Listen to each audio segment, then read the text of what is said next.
Welcome into Boxing Scene Today. Look, one thing here at Boxing Scene Today, and I think everyone involved in the show would agree, we're man enough to admit when we were wrong. When we had the names of possible opponents for Jake Paul, Anthony Joshua was on the list. He was at the bottom of the list. Why? That's a real, legit heavyweight with knockout power and world title aspirations. There's no way Jake Paul would allow that fight to happen. Well, it is happening. December 19th, right here in Miami. Unbelievable signing of a fight, unbelievable risk for Jake Paul. So many ways to break it down. Fortunately, I have the people to help me break it down. Jimmy Smith in studio with the champ, Paulie Malignaggi, Chris Algieri joining us via Zoom. Paulie, I don't know what to say about this matchup other than all of the criticisms of Jake Paul, as you said, and I completely agree, stacking the deck. We don't say the fights are fixed. He's just stacking the deck in his favor. There's no stacking the deck against Anthony Joshua. That guy's a legit heavyweight. I mean, even if you stack it, I don't know how many advantages you're going to get. I mean, we still don't know if it's an exhibition or a fight. A legitimate fight, right. But if it's an exhibition, maybe you can put rules in, like Joshua has to wear bigger gloves and he can only use one hand. I don't know. But even if you stack it that way, it's still, I mean, this is a big problem, literally and figuratively, you know? I don't know how many ways you could stack it and still not favor Joshua. But here's the deal. And Chris, I want to throw this to you because you were a wrestler. I'm going to tell you a story. They didn't have women's wrestling when I was in high school in the 90s. If you made the team, it's girls had to wrestle boys. That's the way it happened in high school. One of my guys had to wrestle a girl, and he goes, oh, my God, what am I going to do? If I hurt her, I'm an a-hole. Like, what am I going to do? I go, pin her and get it over with. He went out there, scooped her up, pinned her, walked off the mat. A similar kind of thing going on here where, to Paulie's point, if Anthony Joshua doesn't go out there and just, bash his teeth out in round number one, get it over with and move on. If this goes past round two, it damages his reputation as an elite heavyweight. Do you understand the analogy I'm getting to, Chris? Yeah, and I agree. And, but listen, Joshua's done this already. He fought a guy that he was supposed to destroy, right? And then he went out there and he destroyed him. And he didn't play with his food. Yep. He didn't say, okay, it was Ngannou I'm talking about, obviously. Of course. Who gave Tyson Fury fits and really had everyone questioning Tyson Fury's ability because he struggled with an MMA fighter in his pro boxing debut. Anthony Joshua didn't do that. He went out there and did what we all expected Tyson Fury to do, and completely wiped the floor with the guy. And if Joshua doesn't do that this fight, I agree with you, Jimmy. It's going to hurt his stock. It's going to hurt the way that people perceive him moving forward. And also, I think, honestly, and if he doesn't go out there and just lay into Jake Paul and end it in the first, if not second round, to me, it's gonna look fishy to me. It's gonna look like this was a setup. This was an exhibition. This wasn't a real fight. If this is a real fight, it should be over in 90 seconds because Anthony Joshua is a legit gold medalist, super heavyweight, crazy athlete, awesome power, and Jake Paul just isn't on that level in any way. And he's not and he's undersized. Jake Paul was fighting a cruiserweight in his last fight. He was under 200 pounds. Joshua is a legit 250 pounds with abs, and the guy punches with the right hand like a cannon. The one advantage Jake Paul has had in previous fights, and we all know people who have worked with him, and they go, he's got natural power. He can hit pretty well for his size. Not elite, right? Not world champion, but he can hit pretty well for his size.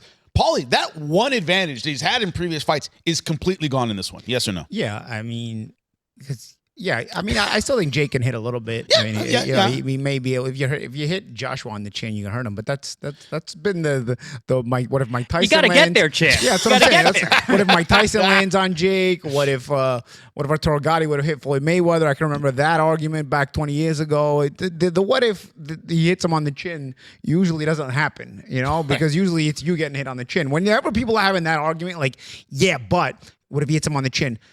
A fight, both guys are supposed to get hit on the chin. If you're having an argument of but what if he hits him on the chin? That means there's likely not a shot that he's going to hit the guy on the chin, because that's usually not an argument you have in a real fight. Because you expect both guys to get hit on the chin, you expect both guys to, fight. The fact that we have to have an argument about what if Jake lands on the chin, it doesn't bode well. Again, let's see what kind of stack decking, whatever. What stacking the chips, stacking the deck. Yep. No, stacking the stacking the deck in his favor. Deck stacking. Yep. Yeah, deck stacking. They do. I would expect some if this is not a legitimate fight. If it's a legitimate fight, then there's no way you can stack it, because now you have to wear the same ounce gloves. Right. You have to compete. If this is an exhibition, maybe you can stack stack the deck a little bit and try to take away some of Joshua's advantages. But even still, like the champ just said, this guy's 240, 250 with abs. 8-minute abs. So what if somebody comes up with 6-minute abs? No. Who would come up with 6-minute abs? What kind of dumb idea is that? Well, we have it right there. We have, yeah. My question for you, Chris, is Anthony Joshua is not some scrub who needs this fight, who's willing to roll over and agree to a bunch of stipulations that don't behoove him. Another thing is he can say, no, I'm a big name too. You need me. I'm not going to agree to a bunch of stuff that, to Paulie's point, might drag this fight out and make him look worse than he has to. What's your thought on that? Well, Joshua is already rich. This guy has made tons of money in his career, and he's had very big paydays, especially in the last couple of years. But really, his whole career, it's been very lucrative. He's made people around him rich. That's the kind of athlete that he is. So he doesn't need to do this. But like I said, I'm going to keep going back to the Ngannou. He's already done this before. He's already done a quote unquote sideshow fight to grab a bag and go out there and knock somebody out and move on and go back with his career. So this. In reality, this actually happening, or him agreeing for this fight, isn't that foreign, because we've seen it before.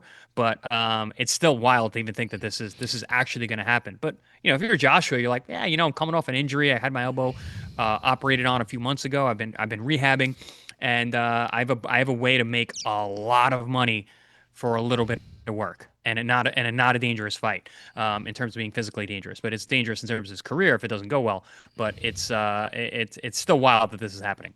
Champ is actually giving us movie quotes without realizing it. Before he gave us the 8-minute abs and something about Mary. Now it's been done before. Step Brothers, There it's been done before. Well, let me get you with another quote, of course, from the great Teddy Atlas in the Michael Moore fight against George Foreman. Our sparring partners were better. This idea that the guys I'm working out with every day are tougher than Jake Paul might as well make, as you say, Chris, the bag and get the knockout. But speaking of, in a sense, turnarounds, and when we wonder how good a fighter really is, Chris Eubank Jr., Conor Benn, I love the Guardian's headlight here. Benn battles demons and doubters to emerge triumphant against Eubank Jr. This idea that so many things were stacked against Conor Benn. We know about the failed drug test, all this stuff, the previous loss. He looked fantastic in the rematch against Chris Eubank Jr. He looked good. Good. I'm not gonna take a lot of credit away from him, but Eubank still had to make 160, guys. I mean, this was a talking point before that. Eubank Jr. is not allowed to say it. I'm allowed to say it. Eubank Jr. still had to make 160, and that was a big problem the first time around, and that was obviously a problem the second time around, of forcing a 36-year-old guy to make the weight twice. So, yeah, I thought a good performance from Conor Benn. Made some adjustments, but some of the adjustments are also the fact that Eubank can't make a guy that age keep draining himself to make that weight. At that age, you just don't recover the same way. To have done it twice, and especially Conor did show up a little bit better this time around, a bit more prepared this time around, or better prepared, not more prepared. I assume he prepares every time very well, but a little bit more intelligently prepared this time around. He got a really good result. But dude, I mean, yes, it's a weight drained Eubank. Come on. This idea, and Chris, to that point, you're a nutritionist. You're the guy who knows all about the weight cuts, those kinds of things. This idea that he made him make 160 yet again. He did look drained. He did look slower, but you have to take responsibility for a fight you agreed to. What's your thought on it? Yeah, absolutely. I mean, he signed on the dotted line, and he did it before. He would have been smart to have renegotiated that with a win.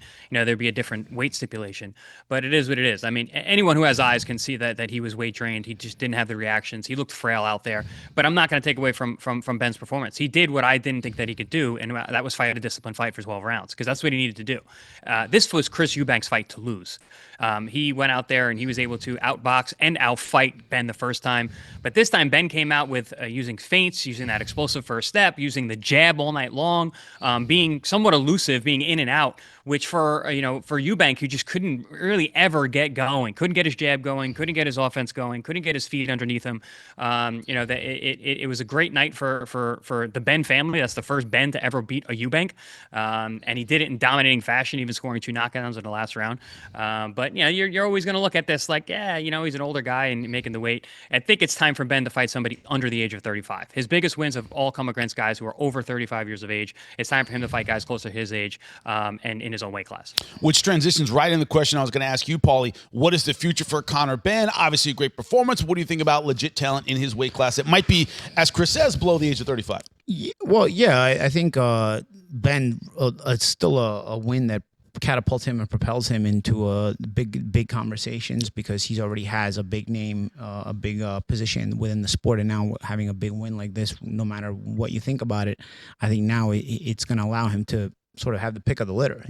Some guys, are too good and they get ducked. I think Ben is a big name, but still has the limitations that people were going to want to get in there with him. But he also is going to have sort of his choice, because he's such a big name that he's going to have his choices to who he wants to get in there with. I think if Ryan Garcia and Barrios gets made, and I would expect I would be shocked if Garcia doesn't mow through Barrios. But if you make Conor Benn and Ryan Garcia, that's a major moneymaker. I still think it's between two guys who are pretty limited, but. It will be for a world championship if Garcia beats Barrios. So you would have a major welterweight championship fight between both guys with a huge following. I think you could go in a lot of directions with that. And again, you have the pick of the litter if you're Ben. You're in a really good position if you're Conor Benn right now, both from a sporting perspective and from a business perspective. Now, Chris, do the limitations of both of those guys make this interesting? We know about the physical talent, we know about the ability, but it's another thing where Ryan Garcia is another guy, Chris, that you've said, man, when he puts it all together, he's really dangerous. He just doesn't always put it together. And also both have PED. Black clouds, both have had issues. Black clouds over their heads, right? They do, but similar kind of thing, Chris. We're like, man, when he puts it all together, he's great, but he doesn't always put it all together. You say that about both fighters. Be a lot of question marks in that fight. Who's going to show up? Really, I think it's going to come down to who's going to show up on the day. Because if Ryan doesn't show up, I can see him losing. And, if Ryan does show up, I see him winning. So it's one of those situations. I think it's going to fall more on Ryan. Ben has been... Actually, I can say that too. He hasn't been that consistent either. He looked good last time, but the first two fights before that, not so good. So it's a question of whether which guy's going to show up. But either way, I'll be watching. I think it's exciting. I think when it comes to showing up, one thing that's consistent about Ben is he mentally shows up all the time. He's always got his game face on. He's always physical. There's never. Even despite his limitations, there's never an underwhelming Ben as far as the intensity he shows up with, the game face he shows up with. He has a fighter's mindset, and so I'll give him credit for that. No matter, despite I think he's got some physical limitations, but he works on them, he improves them. But I think that one thing you can get is his mindset. He's always on. When it's fight night, he's ready to fight, no matter what. Ryan, on the other hand, physical ability, more talented, maybe even stronger, but. That early Romero fight, he looked like he wanted to be anywhere but the ring. I don't think you'll ever see a Conor Benn who wants to be anywhere but the ring. On fight night, Conor Benn wants to be in the ring. He's got that mindset. Ryan, like I said, again, more talented. I think has more upside to him as far as his ability.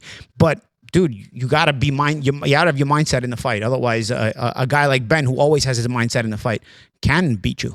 Not a matter of feel. We all remember Buster Douglas, ton of physical talent, but mentally didn't want to be there once he was champion, and it showed, of course, against even Holyfield. Before. The only night he wanted to be there really was the night he beat Tyson, because of all the things that had gone on in his life. Buster Douglas was an enigma even before with all the talent he had, and that's a bit like Ryan. Ryan does have the talent.